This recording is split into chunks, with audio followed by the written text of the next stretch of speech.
Inyanga edumile izwakale sekukhona ukudumala ngesenzo sehlakalele ungizwe emgcono-ke lapha-ke sikhuluma-ke ngozikode odume kakhulu-ke ko-TikTok ephinde yaziwa kakhulu-ke njengomelaphi wendabuko. Uveze ngokusobala-ke ukuthi-ke lesehlakalo-ke uma sithinta abantu bokufika uthi kwabona bezinyanga bebengayingeni lento kodwa-ke bazangena. Nanto daba awuyizwele. Sanibonani kunjani? Ngizwile la kodaba lukamchunu ongizwe ukushisela kwakhe umuzi wakhe. Singazi-ke ukuthi noma abantu bokufika yini abashisa umuzi wakhe ngezathu sokuthi-ke na balwisana nokuthi-ke na wenza lokhu akwenzayo noma mhlawumbe ama-personal issues ngani ngoba kumele sikubuke ngayo yonke indlela. Kodwa-ke uma ngabe yibona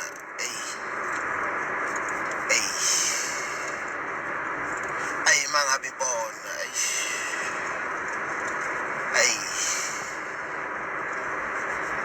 bobhuti yabona kwanathi besithi asiyingeni lento le ongizwa bayenzayo.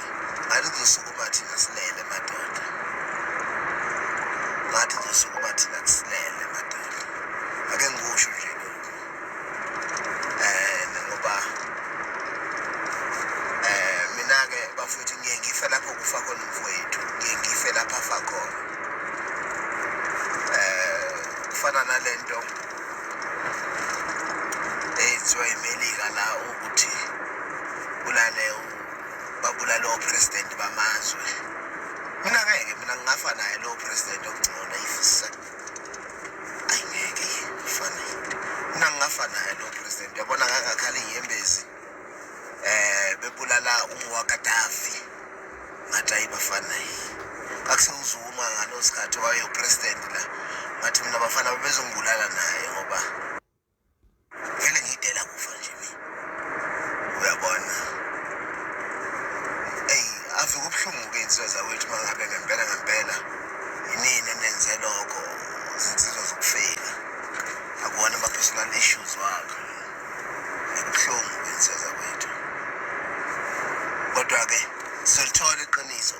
Funa nazi bafowethu ukuthi uma ngabe sithola iqiniso ukuthi cha yinina bantu bokufika enishise indlu kangizwe umuzi kangizwe, nazi ukuthi-ke na vele seniyisitha kwakuthini besingenandaba nani ebesinganinakile. Kodwa ngoba siyofa lapho kufa khona umfowethu